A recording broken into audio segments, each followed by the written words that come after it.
kami mempresentasikan hasil diskusi kami.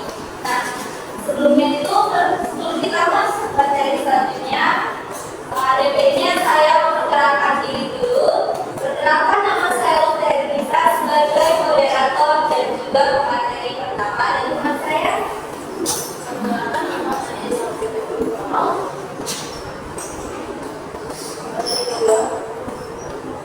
Perkenalkan, saya Nurul Hidayah sebagai pemateri ketiga. Perkenalkan, saya Mandela Bodoh sebagai pemateri.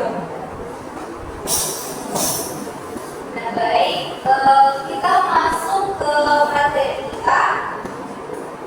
Nah, di sini ada 7 pokok utama yang akan kami presentasikan. Yang pertama ada pembagian data, latar belakang serta tujuan dari pengumpulan data. Yang kedua ada jenis-jenis data tentang siswa. 3, jenis dan alat pengumpulan data. 4, paket atau questionnaire. Yang kelima ada observasi, wawancara. 7, mekanisme pengumpulan, penyimpanan, dan pemanfaatan data. Nah, pengertian dari data sendiri. Nah, data adalah bentuk jamak dari kata datum yang berasal dari bahasa Latin yang artinya sesuatu yang diberikan. Nah, data adalah suatu fakta tertentu yang dapat menghasilkan kesimpulan untuk menarik sebuah keputusan. Contohnya, kita mau menarik kesimpulan tentang satu sikap di kelas B. Nah, orang pertama bilang kelas B itu kreatif. Nah, orang kedua bilang kelas B itu adanya ceria. Jadi dari situ kita bisa naik suatu keputusan dan bisa menghasilkan kesimpulan.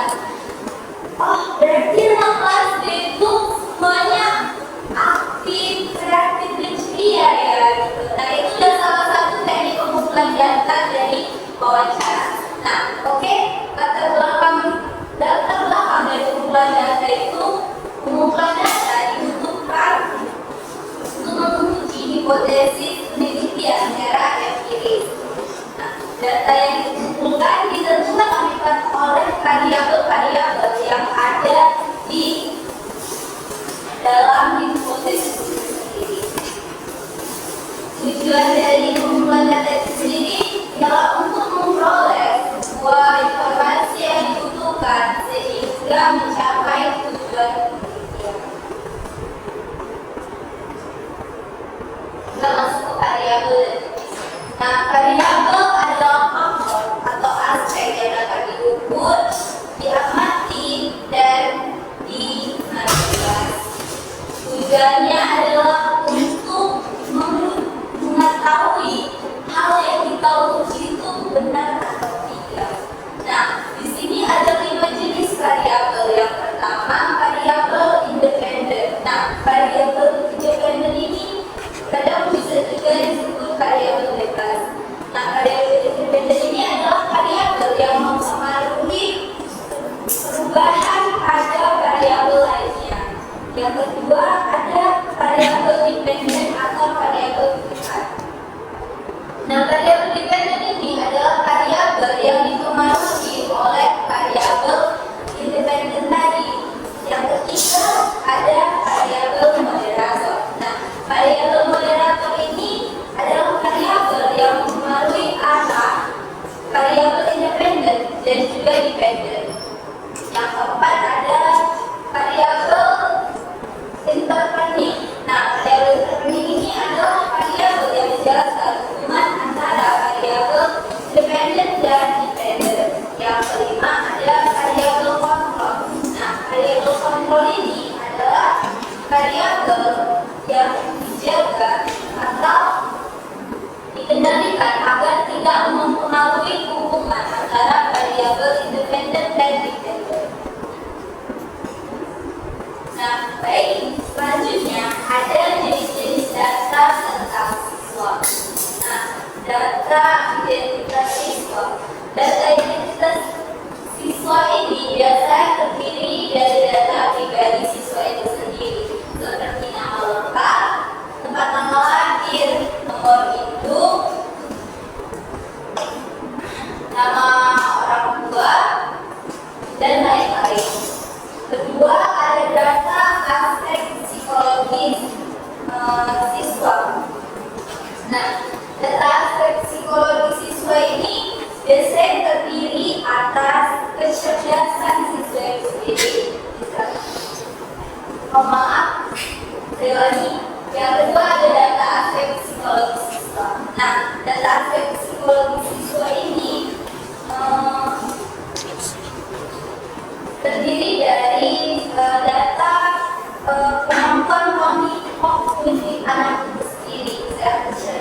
dia, lalu kepribadian dan sikapnya, kemudian minat dan bakat, lalu ada emosi dan perilakunya. Nah, kemudian ada data aspek fisiologi siswa. Nah, data aspek fisiologi siswa itu meliputi tinggi, berat badan, dan kesehatan fisik. Kemarin ada penyakit lain, turunan atau lain. Yang keempat, ada data dari lingkungan keluarga. Nah, data dari lingkungan keluarga ini meliputi jumlah keluarga, lalu status pernikahan orang tua, lalu latar belakang pendidikan orang tua, dan juga budaya, nilai keagamaan, dan tradisi kebiasaan dari keluarga itu sendiri. Nah, kelima itu ada data dari sekolah. Nah, data dari sekolah ini data umum yang ada di sekolah seperti nama sekolah, alamat, juga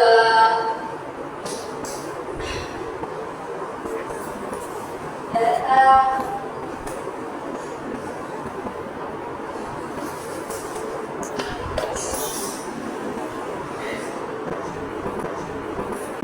Nah, yang kelima ada data dari sekolah. Nah, data dari sekolah itu meliputi tentang data umum sekolah seperti nama sekolah, alamat sekolah, proses sekolah, jumlah guru dan staf yang ada di sekolah itu. Juga ada data ekstrakurikuler seperti pramuka, terus jurnalistik atau tugas berapa. Juga data keberhasilan prestasi non akademik dan akademik siswa yang ada di sekolah. Nah, yang terakhir itu ada data dari masyarakat. Nah, data dari masyarakat ini seperti jumlah masyarakat, kondisi sosial ekonomi di masyarakat itu sendiri, lalu pekerjaan, pendapatan rata-rata di suatu desa itu, dan pendapatan rata-rata masyarakat di desa itu, lalu tingkat kriminalitas, kemudian ada lingkungan sosial dari masyarakat, infrastruktur dan juga fasilitas umum di masyarakat. Baik, materi selanjutnya akan dibawakan oleh teman saya Reza. Silakan.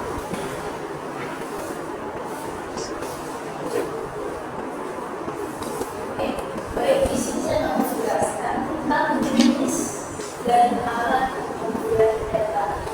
Nah, manajemen data membutuhkan cara atau jenis untuk mengumpulkan data, baik itu informasi, pengumpulan data peserta didik. Nah, melalui itu sebagai konsultan bisa melakukan pelayanan atau melayani peserta didik, baik itu dalam bentuk hanya atau masalah-masalah yang sudah dialami.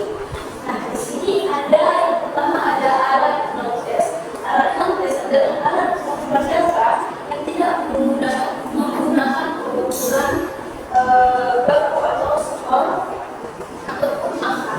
Nah, yang pertama itu ada angket tertulis. Nah, angket tertulis ini yang digunakan untuk mengumpulkan data secara sistematis, baik itu dalam tidak berbentuk format yang berisi pertanyaan atau pernyataan-pernyataan yang sudah dialami atau masalah-masalah yang sudah dialami seperti ini. Yang kedua itu ada observasi. Nah, observasi ini mengumpulkan data dengan nyata dan objektif. Nah, ini mengenai perilaku sehari-hari sosial dan lingkungan kita. Yang ketiga itu ada wawancara. Nah, wawancara ini adalah mengumpulkan data nyata dan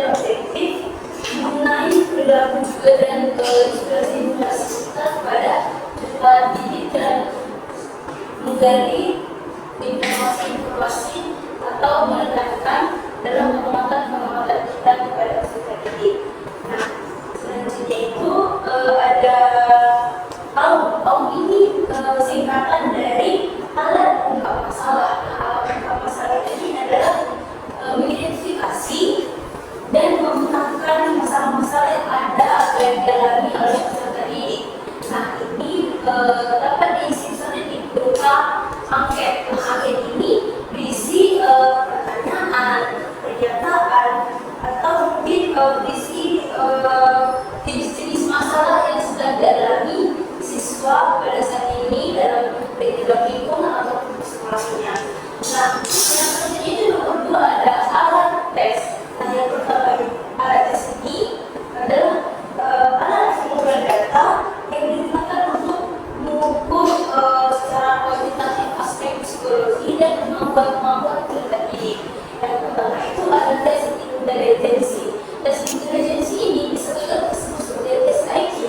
Nah, tes IQ ini kita bisa mengetahui bahwa seberapa besar sih pengetahuan peserta didik kita atau seberapa banyak pengetahuan yang ada dalam diri peserta didik kita ini. Nah, melalui itu kita bisa menentukan potensi-potensi peserta didik kita dalam suatu permasalahan atau problem yang sedang dialami. Nah, yang kedua itu ada tes bakat. Nah, ini yang terpenting teman-teman. Tes bakat ini adalah kita mengetahui potensi atau bakat mana yang dibekati oleh peserta didik kita atau siswa kita. Nah, contohnya itu seperti bernyanyi. Nah, kita sebagai konselor atau sebagai guru BK bisa memotivasi atau memberi saran kepada guru kita ini agar dia bisa menambahkan atau lebih mendalami bakatnya. Baik itu contohnya sebelumnya dia ikut les, berlatih atau mengikuti event atau perlombaan bernyanyi. Nah, yang selanjutnya itu ada tes kepribadian atau personality test. Nah, ini mengungkapkan tipe kepribadian keseharian atau bagaimana cara siswa menyikapi dia untuk menyikapi masalah-masalah atau problem yang ada dalam dirinya. Nah, ini juga bisa kita rasakan gimana kita mendalami siswa ini, bagaimana dia menyelesaikan masalah tidak secara individu tapi dengan anggota sekitarnya atau orang-orang yang di sekitarnya. Nah, yang selanjutnya itu ada kelebihan dan kelemahan dan kelebihan alat tes dan tes. Yang pertama itu kelebihan alat tes ini tidak menggunakan pengukuran secara langsung, tetapi menggunakan pengamatan atau bisa kita bilang sebagai wawancara atau observasi. Yang kedua itu alat tes. Nah, kelebihan alat tes ini mengukur kemampuan, bakat, minat dan kepribadian peserta didik kita. Nah, selanjutnya itu ada kelemahan. Nah, kelemahan alat tes ini yaitu hasilnya sangat tergantung pada kita sebagai pengamat atau kita sebagai wawancara. Sedangkan kelemahan alat tes itu membutuhkan waktu yang lumayan lama karena harus membutuhkan waktu yang lama karena kita itu sudah harus turun ke lapangan gitu teman-teman. Nah, mungkin kelemahan saja itu adalah biaya dalam sekolah atau mungkin keterbatasan alat. Nah, jadi kalau misalnya biaya dari sekolah itu kurang, keterbatasan alat untuk menggunakan tes ini juga kurang. Jadi tidak bisa melakukan tes dalam sistem ini atau dalam suatu kelas. Nah, selanjutnya itu ada jenis data. Alat tes data itu terdiri dari kondisi sosial, terdiri dari psikologis, dan terdiri dari lingkungan. Sedangkan alat tes itu tentang kemampuan intelektual, tentang bakat, dan juga tentang kepribadian seperti kita. Nah, selanjutnya itu ada contoh alat.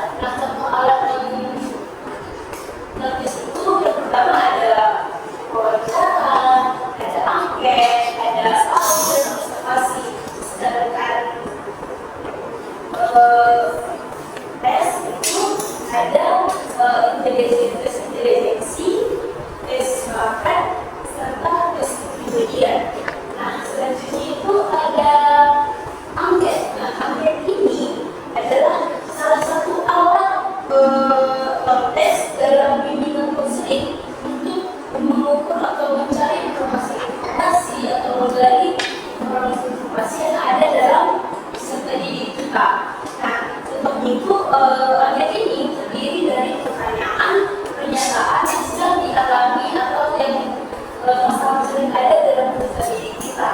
Nah, tujuan itu untuk mengumpulkan informasi atau masalah-masalah yang sedang dialami sehari kita, sehingga ia tidak takut atau percaya diri untuk memberikan pendapatnya atau memberikan jawabannya.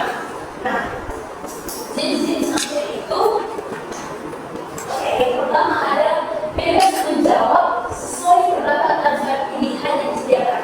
Nah, bebas menjawab tentang pilihan ini itu adalah jawaban dari diri kita sendiri atau dari pikiran kita sendiri. Nah, contohnya ini mungkin jika kamu memiliki masalah, apa yang akan kamu lakukan? Nah, itu mungkin dalam jawabannya itu, jika saya memiliki masalah, saya akan mungkin kamu beritahu sama kami tadi, jika saya berdatang dengan teman kita, dengan teman saya akan meminta maaf terlebih dahulu karena saya tahu bahwa mengalah sudah berarti kalah. Nah, berarti itu ada angket yang tertutup. Nah, tertutup ini memiliki jawaban dari beberapa pilihan yang sudah disediakan, atau ini sebagai pilihan berbeda teman-teman. Ini mungkin soal itu saya sering merasa gugup saat ujian presentasi. Nah, jawaban itu iya dan tidak. Terus itu mungkin kita bisa menjawab iya dan tidak, tapi tidak hanya iya dan tidak, bisa juga setuju, tidak setuju, atau mungkin sangat setuju. Nah, selanjutnya itu ada angket semi terbuka. Nah, angket semi terbuka ini adalah pergabungan dari dua angket teman-teman. Ini mungkin kita tuh bisa memilih seperti yang berbeda, tapi nasib apa alasannya kita memilih jawaban itu. Nah, contohnya itu seperti ketika saya merasa marah atau kecewa dan yang akan saya lakukan yaitu, nah mungkin pilihan itu menenangkan diri dan diam. Nah, saya menenangkan diri dan diam itu karena apa? Karena saya mengetahui bahwa jika saya menyelesaikan masalah dalam kondisi emosi, saya akan bisa membuat dalam saya itu masih lebih sakit. Nah, selanjutnya itu ada kelebihan dan kekurangan angket. Nah, kelebihan angket ini adalah cepat dan bisa dijangkau oleh banyak orang. Nah, yang kedua itu bisa diisi kapan saja dan di mana saja. Yang ketiga itu hemat biaya, terutama untuk responden yang jauh lokasinya itu mungkin tadi wawancara kan kita harus langsung turun ke lapangan. Nah, mungkin itu bisa wawancara melalui online, tapi hasilnya itu akan tidak seluas atau tidak sedalam kita wawancara langsung turun ke lapangan. Nah, selanjutnya itu ada responden bisa berdiskusi jika pertanyaan sulit. Nah, ini misalnya ada peserta didik yang sulit memahami soal, itu bisa bekerja sama atau menanyakan soal kepada temannya. Nah, dan selanjutnya itu ada kelemahan. Nah, kelemahan itu responden bisa saja menjawab dengan tidak jujur atau mungkin mengarang jawaban yang ia tuliskan dalam angket tersebut. Nah, yang kedua itu tidak cocok untuk pertanyaan yang membutuhkan jawaban spontan. Nah, ini kan kalau disebut wawancara, itu membutuhkan jawaban yang benar-benar spontan, jujur dan apa adanya, teman-teman. Dan apa yang sedang dialami, masalah-masalah problem-problem yang ada dalam ini. Nah, yang ketiga itu tidak bisa menggali informasi lebih dalam. Nah, kalau misalnya secara langsung, kita tidak bisa menggali informasi secara dalam. Mengapa ini terjadi, kapan, dan di mana. Sedangkan kalau dalam angket itu akan terbatas. Yang ketiga itu ada jawaban bisa mempengaruhi pertanyaan lain. Bisa aja seperti ini, nggak salah menjawab pertanyaan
melakukan dari subjek untuk mencari tahu informasi tentang perilaku, kegiatan, ataupun hal-hal yang bisa dilakukan oleh subjek ataupun masalah yang bisa kita telusuri lain.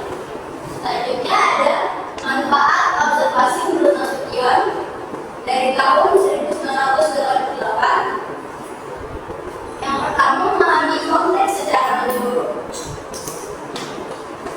Peneliti dapat memahami konteks secara menyeluruh dengan melakukan observasi, karena peneliti bisa langsung terjun ke lapangan menjadi salah satu anggota dari subjek penelitiannya.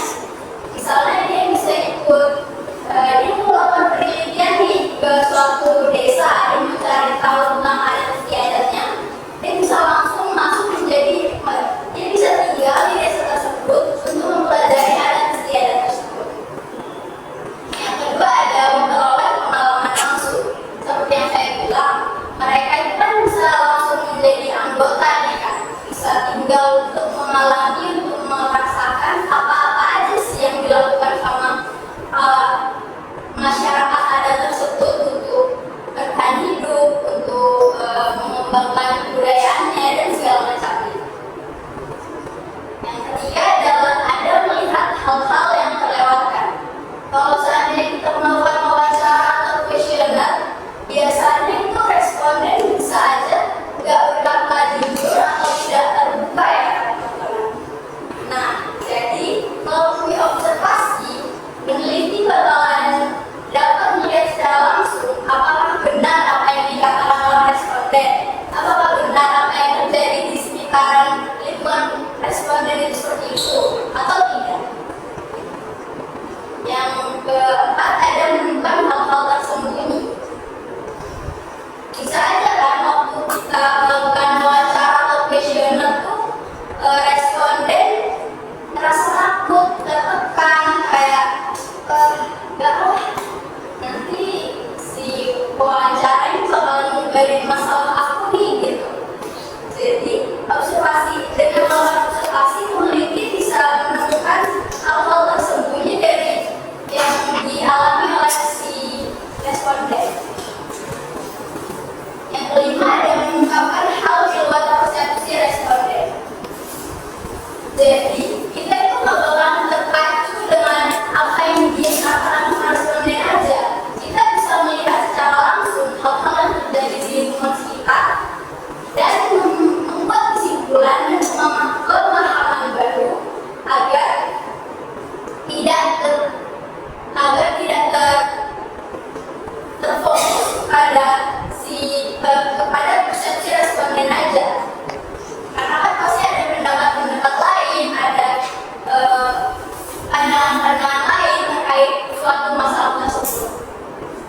Yang terakhir ada memperoleh kesan pribadi terhadap objek. Sama seperti sebelumnya, si peneliti bisa menemukan kesan baru dari si peneliti dapat membentuk kesan baru dari apa yang dilihat secara langsung di lapangan.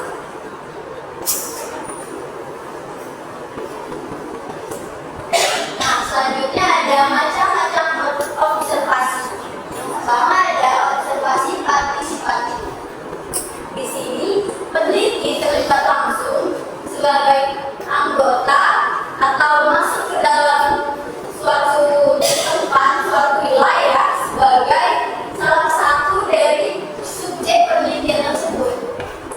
Jadi sama seperti contoh yang saya bilang sebelumnya, peneliti bakalan masuk ke dalam suatu desa, tinggal di desa tersebut, mengalami hal-hal yang terjadi di desa tersebut, melakukan adat istiadat yang ada di desa tersebut, dan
masyarakat. Yang keempat ada partisipasi aktif. Di sini peneliti ikut serta dalam aktivitas, namun belum sepenuhnya terlibat. Jadi mereka tuh peneliti tuh bakalan ikut bakalan masuk dalam suatu organisasi nih, misalnya ikut dia mau observasi tentang kegiatan yoga di daerah tempat tinggalnya. Dia bakalan ikut, terus habis itu dia ikutin gerakannya sekali, 2 kali, terus habis itu dia lihat bagaimana reaksi, bukan bagaimana reaksi sih, tapi bagaimana interaksi antara para peserta yoga lainnya. Yang kelima ada partisipasi lengkap. Di sini peneliti terlibat sepenuhnya dalam kegiatan yang dilakukan oleh orang-orang atau subjek penelitiannya. Misalnya, dia bakalan jadi dia bakalan misalnya contohnya nih, dia masuk ke anggota klub sepak bola, terus dia jadi anggota, dia ikut berlatih, dia ikut bermain, dia ikut bertanding. Di sini dia melakukan observasi sambil menjadi salah satu dari orang yang melakukan subjek tersebut, yang melakukan subjek dari permasalahan yang sedang ditelusuri dan penelitian yang sedang dilakukannya. Yang keenam ada observasi terus terang atau tersamar. Di sini antara peneliti jujur atau menyamarkan atau merahasiakan identitasnya. Kalau penelitinya terus terang, dia bakal mengatakan secara langsung nih. Misalnya dia lagi melakukan penelitian di sekolah, peneliti bakalan bilang ke siswa-siswanya, anak-anak, di sini saya akan melakukan pengamatan terhadap kalian, jadi mohon kerjasamanya. Lalu untuk observasi yang tersamar, peneliti bakalan melakukan penyamaran, seperti misalnya dia mau melihat bagaimana karyawan dari toko melakukan pekerjaan di sebuah toko.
Selanjutnya ada kelebihan dan kekurangan observasi.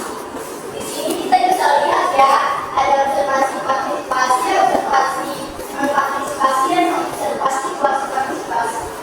Kelebihan observasi partisipasi adalah hasil pengamatannya lebih berarti dan lebih objektif. Karena kan partisipasi nih, dia berarti ada dalam organisasi tersebut. Dia bakal melihat secara langsung apakah bagaimana kegiatan itu berjalan di dalam organisasi tersebut. Yang kedua ada mengurangi bias dari respon sosial. Kalau question dalam wawancara kan pasti respondennya nggak cuma satu sih, bakalan banyak. Pasti bakalan ada jawaban-jawaban yang berlawanan. Nah, di sini karena cuma dari pandangan si peneliti aja, maka bakalan terjadi pengurangan bias dari respon sosial. Jika ada membangun hubungan yang lebih baik dengan subjek, karena kita berpartisipasi secara langsung, pasti kan kita bakalan berhubungan dengan subjek penelitian kita. Kita bakalan saling mengenal, kita bakalan tahu, mereka juga bakalan lebih terbuka ke kita. Untuk kelebihan observasi non partisipasi, yang pertama subjektivitas lebih tinggi, karena mungkin ya kalau seandainya kita melihat dari jauh, tidak berpartisipasi secara langsung, kita nggak bakalan punya rasa ini kita sudah dekat sama dia, maksud kita buat kata-kata yang kasar begini untuk hasil penelitiannya. Yang kedua juga ada cocok untuk situasi formal ataupun terstruktur. Selanjutnya ada kelebihan observasi kuasi partisipasi. Yang pertama, seimbang antara keterlibatan dan objektivitas. Karena di sini kita berada di tengah-tengah, kita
Nah, itu juga contohnya kalau contoh untuk yang terstruktur itu bisa seperti kuesioner, karena kan isi kuesioner itu, nah itu, misalnya kalau kita beli market, kan kita mau kita ditanya bos nggak dengan bayaran kami gitu, kenapa makanannya bisa seperti itu. Nah kalau contoh dari wawancara yang tidak terstruktur itu bisa seperti ngobrol biasa gitu sama teman. Jadi aku bisa nanya ke Lutfi gitu, Lutfi kamu makanan favoritnya apa? Terus aku catat. Lutfi kamu sukanya apa? Gitu. Jadi bisa saya catat gitu. Itu yang tidak terstruktur gitu. Yang selanjutnya itu ada kelebihan dan kekurangan beberapa wawancara. Nah, yang pertama itu ada kelebihannya. Kelebihannya mendapatkan informasi lebih mendalam. Nah, kalau kita melakukan wawancara secara langsung, kita bisa lebih bisa menggali informasi yang lebih dalam karena kita langsung berhadapan dengan si narasumbernya gitu. Nah, yang kedua itu ada fleksibilitas. Jadi fleksibilitas ini adalah kita bisa melakukan menanyakan pertanyaan yang sesuai dengan apa yang kita mau. Ya kan mau itu dan kita sesuai, tapi mungkin ada pertanyaan yang terbesit gitu, kayak kita tahu lagi gitu kan. Jadi lebih fleksibel gitu ya. Nah yang ketiga itu ada membangun hubungan. Jadi kita dengan wawancara ini kita bisa membangun hubungan interaksi terhadap narasumbernya gitu, bisa membangun sosialisasi gitu. Nah yang keempat itu ada mengamati nonverbal. Nah mengamati nonverbal ini maksudnya tuh kita bisa melihat gerak-gerik dari si narasumber kita. Jadi kalau kita lihat gerak-geriknya dia nyaman apa enggak, kita kan jadi bisa nih mau nambah pertanyaan apa lagi ya, yang bisa menggali lebih dalam gitu loh. Nah, kalau yang kelima itu ada mengatasi keterbatasan tertulis. Maksudnya itu mungkin kalau kita melakukan wawancaranya secara langsung, tidak dengan tulisan atau konten, lebih efektif gitu. Karena kan tidak semua tuh narasumbernya bisa menulis. Karena kalau narasumbernya itu anak-anak atau udah lansia kan sudah sulit itu untuk menulis. Jadi mungkin dengan wawancara secara langsung jadi lebih efektif gitu caranya. Nah, tapi wawancara itu ada kekurangannya, bukan cuma kelebihannya aja. Nah, kekurangannya yang pertama ada menghambat waktu dan biaya. Kalau kita melakukan wawancara secara langsung, kan itu memakan banyak waktu ya, waktu, biaya, tenaga, apalagi biaya transport, terus waktunya kadang mungkin gak lagi sibuk ini, tapi dia harus wawancara, jadi kadang susah gitu membagi waktunya, jadi itu kekurangannya satu. Nah yang kedua itu ada potensi bias wawancara. Jadi kekurangan yang selanjutnya ini kita sebagai pewawancara bisa kadang membuat si narasumbernya menjadi tertekan gitu. Jadi dia tidak nyaman. Mungkin kita menanya dengan ada yang tinggi, yang dia tidak nyaman, itu kekurangannya. Yang selanjutnya itu ada subjektivitas dalam interpretasi. Nah, mungkin kalau kita lagi melakukan wawancara, misalnya wawancara itu ada dua, aku dan Lutfi gitu. Aku mungkin menangkapnya hal yang beda, sedangkan Lutfi menangkapnya hal yang beda juga. Pada saat melakukan wawancara, hasilnya saya dan hasilnya Lutfi itu beda gitu. Jadi itu subjektivitas gitu. Nah yang keempat itu ada keterampilan wawancara. Pada saat melakukan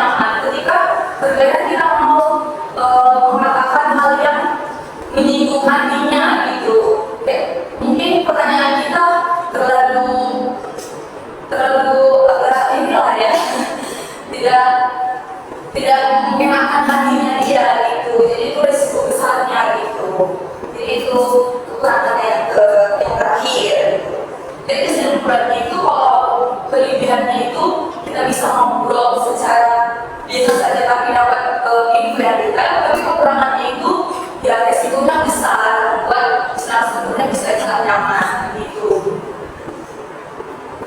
Nah, yang selanjutnya itu ada mekanisme pengumpulan penyimpanan dan pemanfaatan data. Nah, pengumpulan data ini ada dua tuh, ada data primer dan data sekunder. Data primer ini data yang kita hasilkan dari sumbernya langsung, sedangkan si data sekunder ini data yang diambil dari hasil data orang lain seperti itu. Nah, contoh dari data primer ini bisa aja contohnya itu bisa kita pada saat kita menanya langsung gitu kan, ngobrol langsung ke orangnya seperti itu.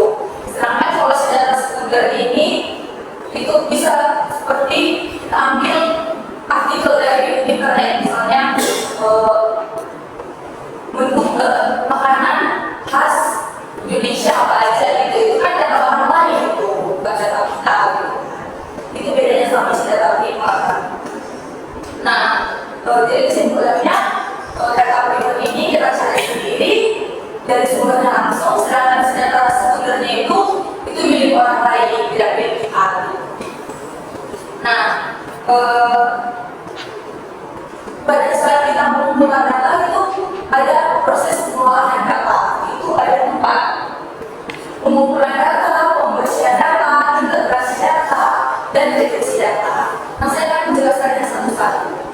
Nah, si pengumpulan data ini adalah mengambil data langsung dari sumber ataupun dari artikel atau dari milik orang lain seperti itu. Nah, yang kedua itu ada pembersihan data. Pembersihan data ini bisa seperti pada saat kita melakukan pengolahan data, kan bisa jadi filenya double, duplikat gitu, atau ada file yang kosong, jadi kita bersihkan, kita rapikan gitu biar persidangannya lebih bagus gitu. Nah, yang ketiga itu ada integrasi data. Integrasi data ini adalah menggabungkan data satu dengan data yang lainnya, jadi digabungin gitu, jadi data yang tersusun secara sistematis, jadi tahu gitu urutannya yang mana aja gitu. Jadi orang yang membaca itu jadi lebih paham gitu, lebih gampang memahaminya. Nah, yang terakhir itu ada reduksi data. Reduksi data ini adalah setelah melakukan semua tahapan, 3 tahapan data itu, pengumpulan data, pembersihan data, integrasi data. Nah, terakhir itu reduksi data, disederhanakan gitu semua datanya disederhanakan agar lebih bisa dipahami, dipahami oleh semua orang. Nah, setelah melakukan pengumpulan data, pengolahan data, itu ada penyajian data. Ini seperti langkah terakhir setelah sudah melakukan pengumpulan data tersebut. Nah, penyajian data ini karena sudah diolah, dia disajikan agar si pembaca lebih mudah gitu memahami si datanya ini. Nah, penyajian data ini bisa ada berbentuk 5, ada tabel, grafik dan diagram, infografis, dashboard, dan peta. Nah, tabel ini bisa seperti contohnya itu daftar belanja gitu. Kalau kita belanja itu kita buat daftar belanjanya, namanya, harganya berapa, apa aja, seperti itu. Nah, yang kedua itu ada grafik dan diagram. Contohnya itu bisa kalau kita lagi progres dia nih, kita kan mau buat grafik atau diagram gitu. Hari ini turunnya berapa ya, terus minggu depan turunnya berapa lagi, seperti itu. Jadi kalau dalam bentuk grafik dan diagram boleh tuh. Nah, yang ketiga itu ada infografis. Infografis ini seperti panduan cara masak gitu, bisa cara contohnya, contoh kesannya bisa yang kita pahami panduan masak. Misalnya kita mau kan lihat cara memasak kayak buku, cara memasak nasi kuning atau apa segalanya. Nah, yang keempat itu ada dashboard. Dashboard ini pernah nggak lihat simbol baterai berapa persen lagi atau sinyal gitu? Itu contohnya dashboard.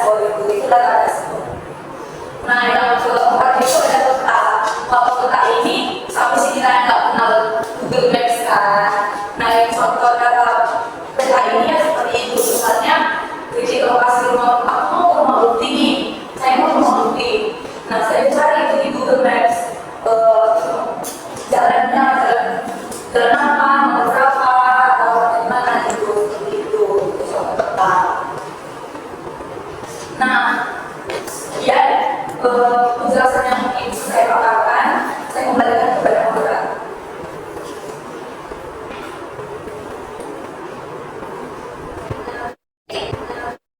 Baik, di sini kami membuka sesi kerja bagi teman-teman yang ingin bertanya tentang materi kita pada hari ini bisa angkat tangan ya. Oke, kembali kita juga.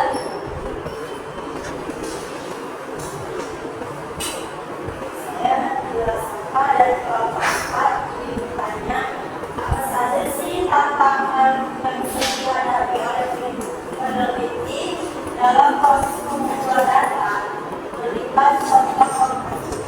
Oke, baik, pertanyaan selanjutnya. Oke, bisa. Saya dari Komisi yang saya ingin bertanya, bagaimana sih teknologi dapat membantu dalam proses pengumpulan data serta bagaimana contohnya? Oke, baik, terima kasih. Pertanyaan selanjutnya. Kita.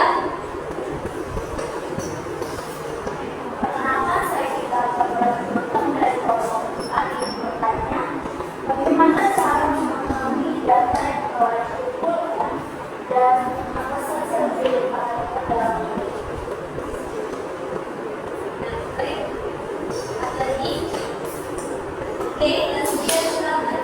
Perkenalkan, saya Tasya Sanjaya. Saya ingin menanyakan mengapa pengumpulan data itu menjadi langkah penting dalam penelitian.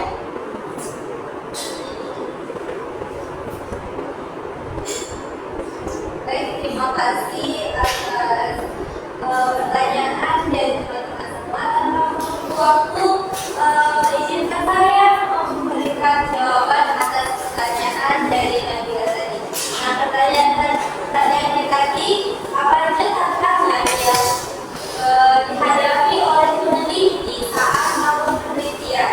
Nah, jadi tantangan sang peneliti sama penelitian itu ada beberapa tantangan seperti kesulitan akses. Nah, contohnya misalnya peneliti mau meneliti suatu adat istiadat yang ada di desa terpencil. Nah, peneliti ini harus tahu dulu gimana letak geografisnya suatu desa itu. Belum lagi izin-izin tertentu yang belum tentu bisa didapatkan dia. Nah, ada juga beberapa larangan dari pihak tertentu yang mungkin tidak memungkinkan dia melakukan penelitian di tempat tersebut. Nah, yang kedua itu keterbatasannya waktu dan dana. Nah, karena peneliti tidak punya waktu yang lama untuk melakukan suatu penelitian ini, jadi data-data yang terkumpul itu nggak cukup dan kurang untuk membuat suatu penelitian itu. Nah, pertanyaan selanjutnya mungkin bisa dijawab dengan saya. Baik, terima kasih Vita atas pertanyaannya. Saya mungkin pertanyaannya bagaimana teknologi dapat membantu proses pengumpulan data dan berikan contohnya ya, Mbak. Nah, oke, jadi tentunya pasti karena zaman sudah berubah, teknologi juga berubah.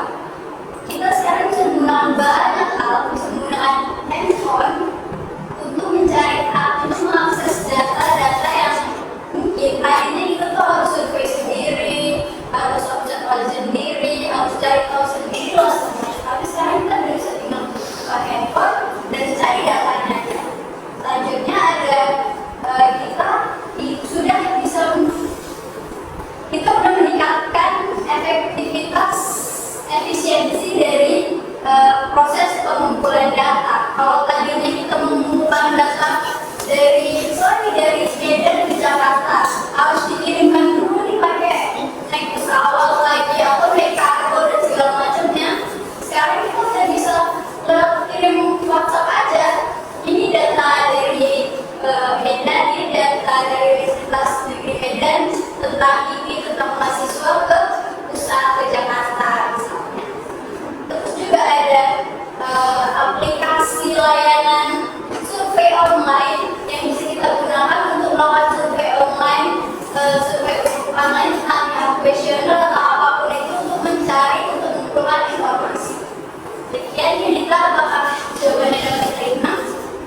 penelitian karena dukungan data memungkinkan peneliti untuk menguji hipotesis secara empiris, memperoleh informasi yang valid dan mencapai tujuan penelitian berdasarkan fakta-fakta yang terkumpul. Kalau kita ingin meneliti, kan kita harus mendapatkan semua data-data dulu. Masa kita meneliti tidak ada datanya, apa yang mau diteliti?